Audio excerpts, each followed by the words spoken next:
हमारे जितने भी इससे पहले डिस्ट्रिक्ट सेक्रेटरी, ये डिवीजन का सेक्रेटरी, नौजवाना कहीं आप लोगों के सामने बातें करें और इन लोगों से बातों से आप लोगों का एक सोचना चाहिए। ये हम बोले सो सही है, झूठे वो भी आप लोग सोचे। या जलाल साहब, नरसिंह साहब कई सालों से जहीराबाद में कितने गरीब है, किसको घर नहीं है, उन लोगों को घरा झोपड़ी दिलाना बोल के मेहनत कर रहे हैं। उन लोग मेहनत कर रहे। ये आप लोग सोचिए, अगर कोई दूसरा पार्टी लाल झंडे कम्युनिस्ट पार्टी को हटके कोई भी लीडर गरीब को झोपड़ी नहीं तो घर दिलाने वाला बोल के कोई सोच रहे क्या दूसरे पार्टी वाले? आप लोग सोचना चाहिए। मैं बात कहीं को बोल रहा हूं, बोलो तो कम्युनिस्ट के जहन में दिमाग में एक रहता, एक कम्युनिस्ट की लीडर बनना बोला तो जिंदगी में 1000, 2000, 10,000 गरीब लोगों को झोपड़ी या घर दिलाए तो हम लीडर हो सकते हैं। कम्युनिस्ट की लीडर बोल के हमको बोलने का हक है बोल के तो हर लीडर ये मेहनत करता, लाश को जेल को जाने को तैयार करता, गोलियां खाने को, केसेस बुक करने को, हर चीज को तैयार रहने वाला अगर कोई तेलंगाना में है बोलो तो एक कम्युनिस्ट पार्टी का लीडर के हटके कोई दूसरा नहीं है। वही हिसाब से या जलाल साहब, नरसिंह साहब, ये जहीराबाद में जितने लोग हैं, या भूदान की जमीन हो या गवर्नमेंट की जमीन हो, ये गरीब को देना बोल के लड़ रहे और कई सालों से लड़ रहे। मगर 10 साल बीआरएस की हुकूमत थे, ये सोचना चाहिए बीआरएस पार्टी 100 गज जमीन भी गरीब को नहीं दिया। काली बातों में बोले, उसके हटके दूसरे काम नहीं करा। पर 11 महीने कांग्रेस की हुकूमत आए, कांग्रेस की हुकूमत हम भी सपोर्ट करें। ये बीआरएस बीजेपी की हुकूमत नहीं है ना, कांग्रेस की हुकूमत आए तो या इंदिरा के घर गरीब को पट्टे बांटते, गरीब के लिए सोचते बोल के हम हुकूमत में लाए। 11 महीने हो रहे, कोई थोड़े काम कर रहे, अभी तो 11 महीने ही हुआ। आप लोग देख रहे होंगे या असेंबली में मुख्यमंत्री या रेवेन्यू मिनिस्टर साहब एक एक बात बोलते जा रहे। हम थोड़े दिन में हर कॉन्स्टिट्यूंसी में 3,500 इंदिरा का गरीब लोगों को करा दे तुम बोल के बोले। ये बोले नहीं बोले, सोचो आप लोग आने से 11 महीने में बात बोले। रेवंत रेड्डी साहब असेंबली में हमारा एक ही एमएलए पूनम नेनी सांबशिवराव साहब थे, उन लोग झोपड़िया गरीब को जमीन दो बोल के असेंबली में डिमांड करे तो रेवंत रेड्डी साहब सीएम क्या बोले, वो ना बोले तो आप लोग एक बार फिर गूगल में मार के देखो। अरे कम्युनिस्ट का एमएलए पूनम नेनी सांबशिवराव साहब क्या पूछ रहा, गरीब झोपड़ी डाले, गरीब लोग भूदान के जमीन में झोपड़ियां डाले, उन लोगों को पट्टे दो बोले। अरे भूदान की जमीन में गरीब लोग झोपड़ी डाले तो हमारे को देने में तकलीफ क्या है? अगर कुछ भी प्रॉब्लम नहीं है, वो जमीन पे हम पट्टा देते बोल के सीएम रेवंत रेड्डी साहब हमारे एमएलए को वादा करे। वो झोपड़ियां अभी भी है, ऐसे झोपड़ियां तेलंगाना में कई लाखों झोपड़ियां गरीब के लिए तलाश हो, खाली लाल झंडा एक हट के दूसरे कोई पार्टी में नहीं है। यह सोचना चाहिए। हम रेवेन्यू मिनिस्टर से हम लीडरशिप मिले सकते एक ही बात बोले, अरे आप लोग तो गरीब के लिए काम करते, गरीब को झोपड़ियां ना बोलते, गरीब को गराव ना बोलते। आप लोग जनून कितने भी है पकड़ के लेके आओ, जमीन क्या क्लियर है वो बताओ, हम खुद पट्टे देंगे, अगर नहीं दिए तो आप लोग झोपड़ी डालो बोल के ये रेवेन्यू मिनिस्टर पोंगुलेटी श्रीनिवास रेड्डी साहब बोले सो है। अगर नहीं दिए, आने वाले इलेक्शन में सबक सिखाते कोई भी। 11 महीने हुआ, 3 महीने इंतजार करते। अगर उसके अंदर आप जो वादा करे वो फुलफिल नहीं करे। हमारे को कोई गरीब को लेकर झोपड़ियां डालना कोई नया नहीं है। लाखों एकड़ जमीन गरीब को बांटे, झोपड़ियां दिलाए, पट्टे दिलाए। जरूरत है तो हम जेल को गए, जरूरत है तो हम लाठियां गोलियां खाए, मगर गरीब के पहले सामने हमें झोपड़ियां ऐसे को तुम लोगों को बेचे। वो बेस में ये जो आप लोग ये मीटिंग हो रहा, ये मंजूर अहमद साहब दिलाए सो है। ये हर एक किलोमीटर को आप लोग देखिए, पूरा हिस्ट्री में, पूरा तेलंगाना में देखिए, 75 ईयर्स से हर एक किलोमीटर को कम्युनिस्ट पार्टी का लीडर झोपड़ियां नहीं तो घरा दिलाए सो हिस्ट्री है। वो तो एक कम्युनिस्ट पार्टियों का लीडर का है। 75 ईयर्स में गरीब के लिए काम कर रहे हम लोग। अब ये सीपीआई का 1 महीना नेक्स्ट ईयर में, नेक्स्ट मंथ में 100 साल होने वाला है। ये देखिए, पूरे दिन रात गरीब के लिए काम करे। तेलंगाना में हम कभी हुकूमत में नहीं आए, कभी हमारा मिनिस्ट्री नहीं है, कभी कुछ भी नहीं है, मगर 75 ईयर्स में 20 लाख एकड़ जमीन गरीब को बांटे। पूरे गरीब गड़ा है, कहीं एग्रीकल्चर काम कर रहे, वो तो एक लाल झंडा एक ही वो दिए सो है। मैं बात आप लोगों को कहीं को बोलना चाह रहा हूं, बोले तो आने वाले दिनों में कई लोग इलेक्शन आते तो एक बात बोलते, हमको वो जज्बाती बात, वो मजहब के नाम से डिबेट करना, वो काम हमको नहीं आता।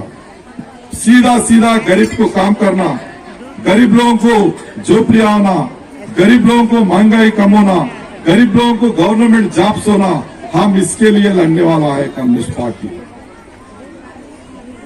आज आप लोग सोच रहे होंगे 4 साल से हम लोग कम्युनिस्ट पार्टी के लीडरों को पीछे फिर रहे, अभी तक काम नहीं हो रहा बोल के, मगर 4 साल से फिर रहे सो सही है, मगर 4 साल से पहले, इससे पहले बीआरएस की हुकूमत वो बदमाशी काम करा, ऐसे जज्बाती बातें करा, कहीं भी तेलंगाना में 100 गज भी नहीं बांटा हम लोग। जहीराबाद में अगर किसी को 100 गज दिया क्या, नहीं तो कोई डबल बेडरूम दिया क्या, आप लोग बोलिए बीआरएस के हुकूमत में। अगर इससे पहले आप लोग देखिए कांग्रेस के हुकूमत में, कांग्रेस के हुकूमत में गरीब लोगों को झोपड़ियां दिले, इंदिरा घड़ा बनाए, राजू गृहकल्पा घड़ा बनाए, कांग्रेस गरीब के लिए सोचता। आज ये कांग्रेस के हुकूमत आके 11 महीने हो रहा, कांग्रेस आने के बाद सबको ये मालूम होता भाई गरीब के लिए कुछ काम करता बोल के।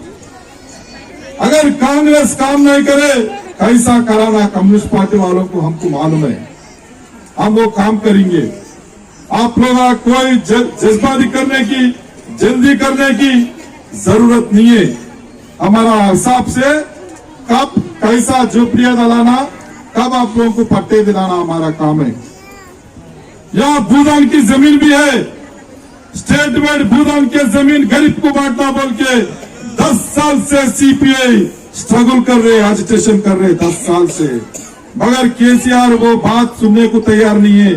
मगर ये रेवंत रेड्डी साहब भूदान के जमीन गरीब को बांट तुम बोल के बोले, एक गरीब की भूदान जमीन कोई फार्म हाउस देने के लिए, कोई हॉस्पिटल के लिए, कोई फंक्शन हॉल के लिए नहीं, भूदान की जमीन गरीब लोगों को देना, गरीब लोगों जीने के लिए देना उसका हक है। वो जमीन भी यहाँ 75 एकड़ क्लियर जमीन है बोल के यहाँ का सेक्रेटरी जलाल साहब बोले। मैं कॉन्फिडेंस के साथ बोलना चाह रहा हूं, आने वाले 3-4 महीने में आप लोगों को पक्का भूदान या गवर्नमेंट जमीन में आप लोगों को पट्टा दिलाएंगे। अगर नहीं तो हम खुद आके झोपड़ियां डाल के, जरूरत है तो हमको जेल को जाने को तैयार है बोल के आप लोगों को यह बात बोलना चाह रहा हूं मैं। और हम पीछे हटने वाले नहीं है, गरीब के लिए जो बोले वो काम करने को हम तैयार रहते। जमीन हम आइडेंटिफाई करें, भूदान की जमीन गवर्नमेंट देने को तैयार है, थोड़ा प्रोसेस रहता 3-4 महीने। अगर आप 3-4 महीने के बाद अगर नहीं दिए तो हम इससे पहले कई झोपड़ियां दिलाए। आज प्रेजेंट रंगारेड्डी डिस्ट्रिक्ट में 8000 झोपड़ियां भूदान के जमीन पे डाले, वारंगल डिस्ट्रिक्ट में डाले कई हजारों, झोपड़ियां आने वाले दिनों में ये जहीराबाद में डालेंगे, उसमें कोई शक की बात नहीं है। गरीब लोग आप पूरा सोचिए, कम्युनिस्ट पार्टी वाले बोल रहे सो सही है ही नहीं है। ये काम हम कुछ कर सकते, दूसरे लीडर इलेक्शन में पैसे बांटना, मजहब के नाम से डिबेट करना आजकल नया सिस्टम हो गया। भगवान को वोटों में लाना, भगवान के नाम से वोट लेना, एक भगवान दूसरा भगवान को गालियां देके नफरत फैलाना, ये पॉलिटिकल सिचुएशन तेलंगाना में है। इसको अगर दूर न रखे, गरीब की प्रॉब्लम सालों नहीं होता। कम्युनिस्ट पार्टी मजबूत है तो गरीब लोग मजबूत रह सकते, ये आप लोग सोचना चाहिए।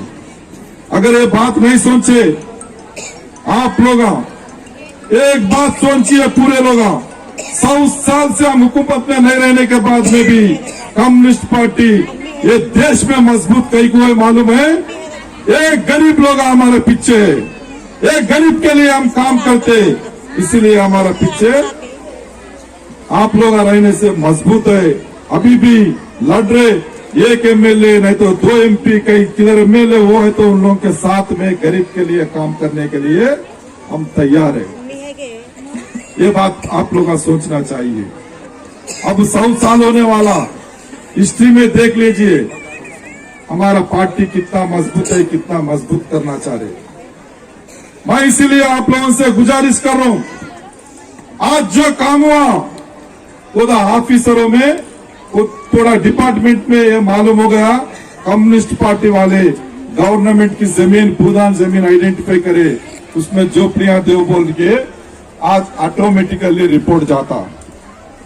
हम भी हैदराबाद में आपका लिस्ट पूरा रेवेन्यू मिनिस्टर को, चीफ मिनिस्टर को देते हैं, जमीन बताते ये जाए क्या गवर्नमेंट की जमीन है, ये जमीन पूरा आप सोशियो इकोनॉमिक सर्वे करिए, जितने जहीराबाद में गरीब लोग आए उन लोगों को वो जमीन बांटिए बोल के हमारा तरफ से हम मिनिस्टरों को रिक्वेस्ट करते हैदराबाद में।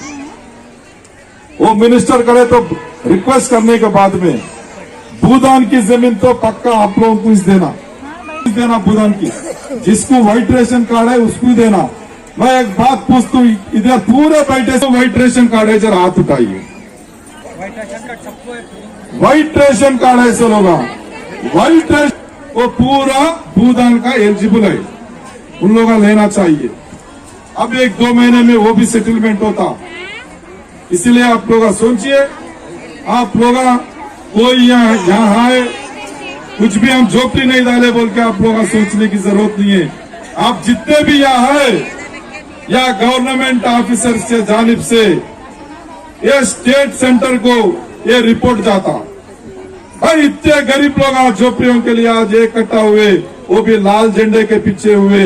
अगर उन लोगों को अपन पट्टा या नहीं तो इंदिरा करा कुछ भी नहीं दिए तो आने वाले दिनों में एजिटेशन करते बोल के आज गवर्नमेंट के लोगों को मालूम होने का चांसेस रहते आने वाले दिनों में। अब जलाल साहब बोले, मैं एडवोकेट भी हूं, आने वाले दिनों में हमारे पीरियड में थोड़े लोगों को, गरीब लोगों को पट्टा दिलाना बोल के माइंड में रहता, वो पट्टा बराबर आप लोगों को लड़के दिलाए तक हम लोग पीछे नहीं हटते बोल के मैं जलाल साहब को बात बोलना चाह रहा हूं। हम 14 सालों पर टाइम नहीं ले रहे, हम टाइम ले रहे 2-3 महीने से ज्यादा नहीं पूछ रहे। कई को बोले थे ये अलायंस गवर्नमेंट हम मेहनत करके बीआरएस बीजेपी को हटा के हम लाए। आज ज्यादा एजिटेशन करे तो फायदा बदमाश लोगों को होता, जो मजहब के नाम से जो नफरत फैला रहा उन लोगों का कोशिश करता। कांग्रेस के हुकूमत रहना, कांग्रेस के हुकूमत मजबूत रहना, कांग्रेस के हुकूमत से गवर्नमेंट लोगों को पूरा झोपड़ियां घरा दिलाना, पट्टे दिलाना, ये हमारा मकसद है, वो हम बराबर फुलफिल करेंगे। आप लोगों को कोई फिक्र करने की जरूरत नहीं है। आने वाले 2 महीने में आप लोगों को पक्का यही जगह पर या भूदान वो गवर्नमेंट के जमीन पे आप लोगों को पूरे पट्टे दिलाएंगे बोल के मैं ये बात आप लोगों को बोलना चाह रहा हूँ। ये बोलते हुए जितने जलाल साहब भी बोले, जलाल साहब दिन रात खाली साहब हमारे पार्टी का जितने गरीब के हैं उन लोगों को पट्टे दिलाना, हमारे जहीराबाद में भी बहुत है, उन लोगों को दिलाओ। उन्होंने दिन रात यही बात पूछते, इसके हटकर दूसरा कोई भी बात मेरे से बात नहीं करती। उसीलिए 1 को 4 बार आ रहा हूं आके उन्होंने जो है दिमाग में उसको फुलफिल करने का काम मेरा है। ये बात मैं आप लोगों को बोलना चाह रहा हूं। अगर किसी को समझ में नहीं आया थोड़ा तेलुगु में बात करो बोलो तो बोल दो, नहीं तो कोई जरूरत नहीं है। గత కొద్ది రోజులుగా ఈ జైరాబాద్ నగరంలో పేదవాళ్ళంతా కూడా కమ్యూనిస్టు పార్టీ ఎర్ర జెండా జలాలుద్దీన్ నరసింహులు గారి ఆధ్వర్యంలో ఈ ప్రాంతంలో గుడిసెలేయాలనేటటువంటి ప్రయత్నం చేస్తున్నారు. కానీ బీఆర్ఎస్ పాలనలో పేదల కోసం భూములు ఇచ్చినటువంటి పట్టాలు ఇచ్చినటువంటి చరిత్ర వాళ్ళకి లేదు. కాబట్టి కాంగ్రెస్ ప్రభుత్వం మన సహకారంతో మనం ఓట్లేస్తే కాంగ్రెస్ ప్రభుత్వం వచ్చింది. వాళ్ళు మిత్రపక్షంగా ఉన్నాం. కాంగ్రెస్ పార్టీ అనగానే పేదలకు అందరికీ ఒక నమ్మకం ఉంటది. గతంలో ఇంద్రమ్మ ఇండ్లు ఇచ్చారు, గతంలో పట్టాలు ఇచ్చారు. కాంగ్రెస్ ప్రభుత్వం వచ్చింది కాబట్టి పేదవాళ్ళందరికీ న్యాయం జరుగుతుందనేటటువంటి ఆలోచన ఉండడం సహజమే. అందులో భాగంగానే మేము కూడా రాష్ట్ర ప్రభుత్వాన్ని వచ్చిన కొద్ది రోజుల లోపలనే మాకున్నటువంటి విజ్ఞప్తులు చెప్పాం. మేము వేసినటువంటి గుడిసెల్లో మీరు పట్టాలు ఇవ్వాల్సిందే, భూదాన్ స్థలాల్లో పేదలకు పట్టాలు ఇవ్వాల్సిందే, గవర్నమెంట్ స్థలాల్లో పేదలకు ఇంద్రమ్మ ఇండ్లు కట్టియాల్సిందే అని చెప్పి ఇలాంటి పేదవాళ్లకు సంబంధించినటువంటి డిమాండ్స్ నే కాంగ్రెస్ పార్టీ ముందు పెట్టాం. వచ్చి 11 నెలలు అవుతుంది. వాళ్ళు కూడా చెప్తున్నారు ప్రతి నియోజకవర్గానికి 350 ఇంద్రమ్మ ఇండ్లు ఇస్తామని చెప్పి భూదాన్ స్థలాలు కూడా పేదలకు వస్తామనేటటువంటి అభిప్రాయాన్ని ఈ రోజు రాష్ట్రంలో కాంగ్రెస్ పార్టీ చెప్తున్నది. మన సిపిఐ ఏకైక ఎమ్మెల్యే కూనంనేని సాంబశివరావు గారు కూడా అసెంబ్లీలో అడిగాడు, మీరు మేము వేసినటువంటి స్థలాలలో పట్టాలు ఇవ్వండి, పేదలకు న్యాయం చేయండి అని చెప్తే ముఖ్యమంత్రి గారు కూడా చెప్పింది ఏంది, మీరు వేసినటువంటి స్థలం భూదాన్ స్థలం అయితే ఎలాంటి సమస్యలు లేకపోతే అక్కడ పట్టాలు ఇస్తాం. ఈ కమ్యూనిస్టు పార్టీ ఉన్న ఒక్క ఎమ్మెల్యే కేవలం పేదల గురించి మాట్లాడతాడు తప్ప మరొకటి మాట్లాడాడు. ఆ పేదలకు న్యాయం చేయడానికే మేమున్నాం. కాబట్టి మీరు అడిగినటువంటి దాన్ని కూడా కొద్ది రోజుల్లోనే పేదవాళ్లకు న్యాయం చేస్తామనేటటువంటి అభిప్రాయాన్ని ముఖ్యమంత్రి గారి అసెంబ్లీలో చెప్పడం అనేటటువంటి జరిగింది. ఏం చెప్పాడు, భూదాన్ స్థలాలు లేకుంటే పట్టాలు ఇవాళన్నీ కూడా మా స్థలం, ఇది గవర్నమెంట్ స్థలము, బతకడం కోసం ఒక 100 గజాలు పేదవాళ్ళకి ఇస్తే ఏమైతుంది, ఇస్తామనేటటువంటి అభిప్రాయాన్ని చెప్పాడు. కాబట్టి కొద్ది రోజులు ప్రభుత్వం వచ్చి 11 నెలలు అవుతుంది. 10 ఏళ్లలో ఏమి చేయాలనేటువంటి కేసీఆర్ వచ్చి రాగానే ఎంబడబడితే కరెక్ట్ కాదు. కొద్ది రోజుల టైం ఇచ్చి మీరు ఇచ్చినటువంటి వాగ్దానాలను ఫుల్ఫిల్ చేయాల్సినటువంటి బాధ్యత కాంగ్రెస్ పార్టీ మీద ఉంటది. చేయలేని పరిస్థితిలో కమ్యూనిస్టులుగా మేము ఒత్తిడి తెచ్చి ఈ పేదవాళ్ళకందరికి కూడా న్యాయం జరిగేంత వరకు పోరాటం చేస్తామని చెప్పి మీ తరఫున మరొకసారి మేము ఇక్కడ ఉన్నటువంటి ప్రభుత్వం దృష్టికి తీసుకెళ్తాం. ఇక్కడ జహీరాబాద్ లో హిందువులు, ముస్లింలు, క్రిస్టియన్లు అంత ఐక్యంగా ఉంటున్నారు. వీళ్ళంతా పేదవాళ్లే. ఇక్కడ ఉన్నటువంటి ప్రభుత్వ స్థలాల్లో, భూదాన్ స్థలాల్లో వాళ్లకు పట్టాలు ఇవ్వాల్సిందే అని చెప్పి అక్కడ ఉన్నటువంటి ముఖ్యమంత్రి గారికి, రెవెన్యూ మంత్రి గారికి చెప్పడం అనేటటువంటి జరుగుతుంది. మీరంతా చేయాల్సింది, మీరు ఇక్కడ వచ్చినటువంటిది గుడిసెలేయడానికి అనేటటువంటిది ప్రభుత్వానికి ఒక హెచ్చరిక లాంటిది. మీరు మాకు గీయకపోతే గుడిసెలు భవిష్యత్తులో ఇక్కడ వేస్తామనేటటువంటి ఆలోచన మీ లోపల కనిపిస్తుంది. ఒకవేళ ప్రభుత్వం ఇవ్వకపోతే కొద్ది రోజుల లోపల మన పేదవాళ్ళంతా ఐక్యమై ఎర్ర జెండా కింద అదే ప్రాంతంలో గుడిసెలు వాతడానికి, గుడిసెలు వేయడానికి మేము సిద్ధంగా ఉన్నామని చెప్పి మీ అందరికీ తెలియజేస్తూ, అదే విధంగా ప్రభుత్వానికి కూడా మీరు ఏ వాగ్దానాలు చేశారో పేదల కోసం భూదా స్థలాలు ఇవ్వడంలో పెద్ద సమస్య కాదు. కొన్ని 1000 ఎకరాల స్థలాలు తెలంగాణలో ఉన్నాయి. ఈ తెలంగాణలో ఏ మారుమూల ప్రాంతంలో అయినా కూడా 10,000 కంటే గజం తక్కువ ఉన్నటువంటి స్థలం లేదు. నాకు తెలిసి జహీరాబాద్ లో కూడా 10,000 కంటే ఎక్కువనే ఉన్నది స్థలం, గజం స్థలం. కాబట్టి ఇక్కడ పేదవాడు కొనలేనటువంటి పరిస్థితి, ఈ పేదవాడు ఇల్లు కట్టుకోలేనటువంటి పరిస్థితి.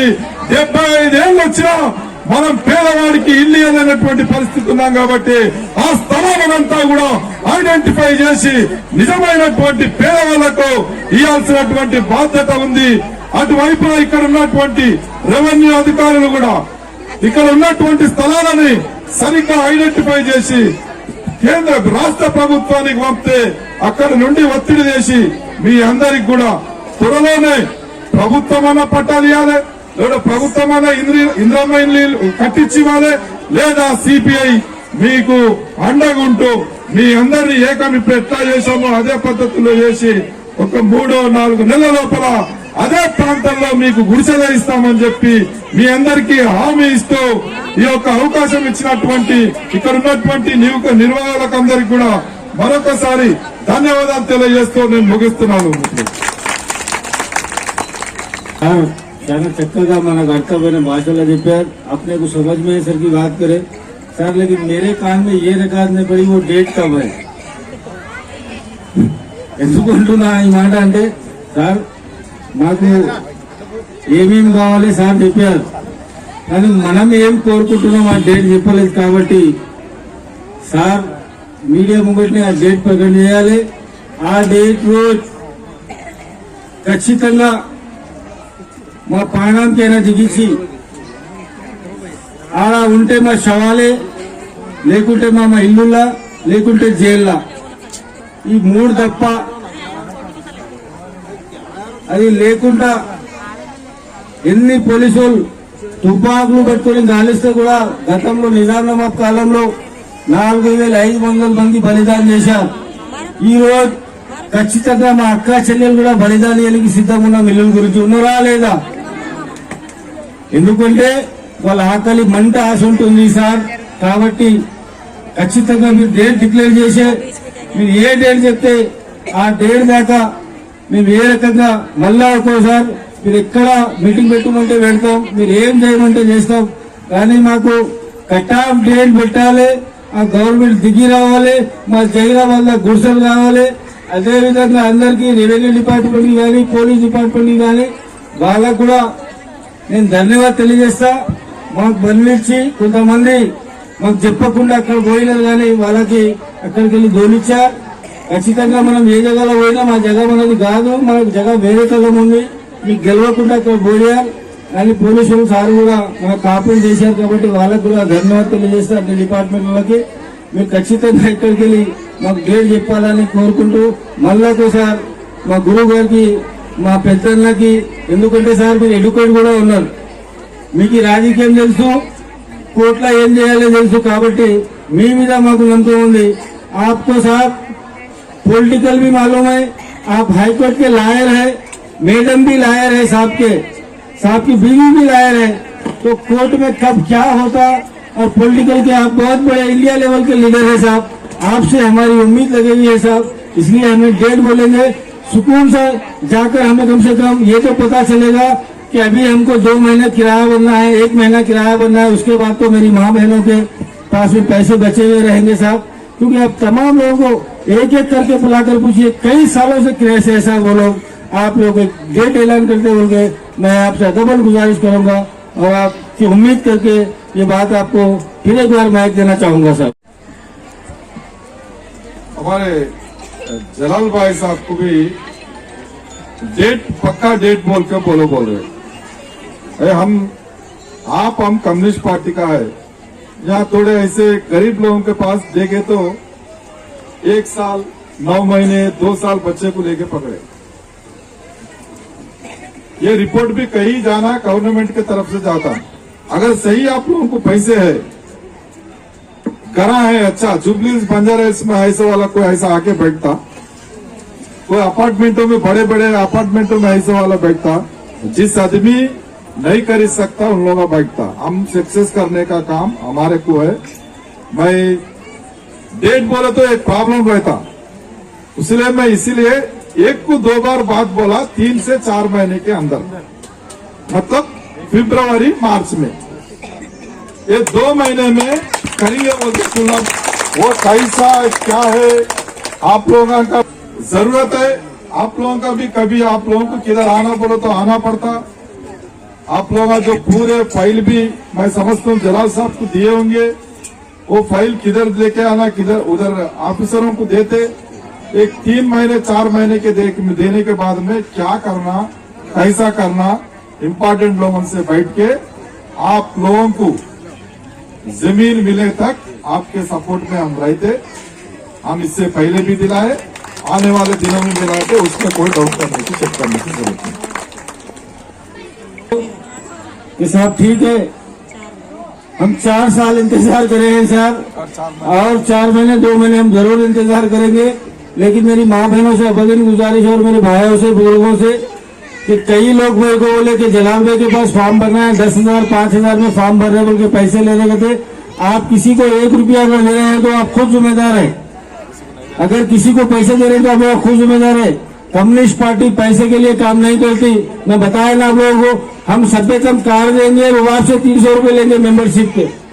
लेकिन आप 5-10 हजार रुपए किसी को दे रहे हैं तो आप खुद जिम्मेदार है उसके। अगर ये मीटिंग को खत्ता ही नहीं देना, आप लोग या नरसिंहपुर से पास जाइए दरखास्त लेके, या जहीराबाद में अगर कोई खरीद लेते तो मेरे पास आइए, नरसिंहपुर या जलाल, ये दोनों के पास दरखास्त लगाइए आप। लेकिन किसी को पैसे मत दीजिए, क्योंकि बहुत जने बोले कि साहब आपका नाम बोल के पैसे वसूल कर रहे, वो पैसे से हमको कोई लेना देना है नहीं है। మీకు అందరికి మనవి చేస్తున్నాం ఇంకోసారి 10,000 కానీ 5,000 కానీ కొంతమంది తీసుకుంటున్నారంటే జనాలపై దరఖాస్తు పెట్టాలని మీకు మేము కల్పిస్తామని, అంటే వాళ్ళు కల్పించేది కాదు।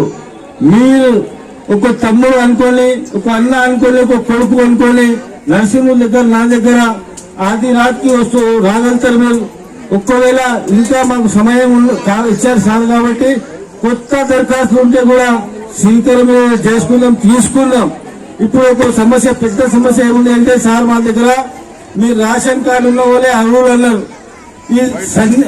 ఈ సన్యాసి మనకు రేషన్ కార్డు 10 సంవత్సరం నుంచి ఇవ్వలేదు సార్।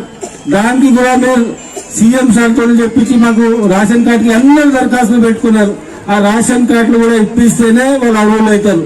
ఎందుకంటే ఈ దరిద్ర కేసీఆర్ మనకు 10 సంవత్సరాల రేషన్ కార్డు ఇచ్చాడా, ఇవ్వలేదు। అందుకే చాలా మంది రేషన్ కార్డు లేని వాళ్ళు ఉన్నారు। आप लोगों के पास में बहुत जने बगैर राशन कार्ड के लोग हैं। अब साहब ने कहा कि राशन कार्ड जिसके पास है उन्हें हकदार है। साहब केसीआर साहब की हुकूमत में हमें 10 साल राशन कार्ड नहीं मिला साहब। परसों प्रजापालन में हम लोग दरखास्त लगाए साहब, उसमें आप अगर हमको राशन कार्ड आएगा तो ये लोग भी बाज़ाब्ता हकदार होंगे। और मैं उम्मीद करूंगा कि हमें महीने 2 महीने में राशन कार्ड भी शायद मिलेंगे। नहीं मिलने की सूरत में जितने लोग बगैर राशन कार्ड के हैं, हम भारत देश के वासी है, जहीराबाद के वासी है, बराबर उनके लिए भी साफ काम करेंगे मुझे उम्मीद करूंगा। फिर से एक बार मैं कहना चाहूंगा कि किसी को पैसे लेकर परेशान मत होइए। क्यों, अगर मुझे जरूरत पड़ी तो ये झोली पकड़ के आप लोगों से मांगूंगा। इससे पहले भी कहा मैंने आपसे, आपके 10-5 रुपए से अगर किसी को जरूरत